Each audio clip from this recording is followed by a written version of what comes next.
Sometimes வந்து நம்ம ஒரு ஒரு வீடியோ கூட வந்து லிசன் பண்ணுறதில்ல, டக்குன்னு ஓட்டி பார்த்துடுறோம்.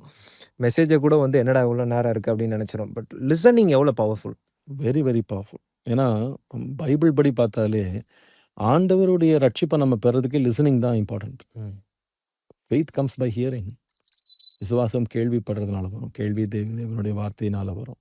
அப்போ அந்த கேள்விப்படுறது, அந்த காது கொடுத்து ஆண்டவர் எத்தனை முறை சொல்லியிருக்காரு, காது உள்ளவன் கேட்க கடவன்ல. வெளிப்படுத்தல 7 சபைகளுக்கு வர செய்தியில திரும்ப திரும்ப அதை பார்க்கணும் இல்லை. ஆவியானவர் சபைகளுக்கு சொல்லுகிறதே காது உள்ளவன் கேட்க. ஏன் அதை சொல்றாருன்னா, காதுகளால் மந்தமாக கேட்டோம்னாலே நம்ம வந்து முழு பலன் அடையவே முடியாது. லிசன் பண்ணுறது ஆண்டவருடைய வார்த்தையானாலும் சரி, ஆலோசனையானாலும் சரி. நீங்கள் ப்ராப்ஸுடைய ஃபர்ஸ்ட் சாப்டரே வாசிங்களேன், எல்லா சாப்டர்லையும் திரும்ப திரும்ப ஒரு வார்த்தை வரும், என் மகனே கேள், ஆலோசனையை தள்ளாத, என்னுடைய புத்திமதியை கேள். அந்த கேட்குற சுபாவம் நம்மக்கிட்ட கண்டிப்பாக இருக்கிறத, that's where it all opens. அதை ஷட் பண்ணவே கூடாது. அது வந்து நம்ம நிறைய யங் பீப்புளுடைய பிரச்சனை என்னன்னா, வி ஹேவ் செலக்டிவ் ஹியரிங். நமக்கு எது பிடிக்குதோ அதை மட்டும் தான் கேட்குறோம், லிசன் பண்ணுவோம். நமக்கு கொஞ்சம் ஒத்து வராது, நமக்கு பிடிக்காது, கொஞ்சம் கிரிட்டிக்கலாக இருக்கிறதுனா டக்குன்னு ஆஃப். அது வந்து I don't think it's only fancy stuffs.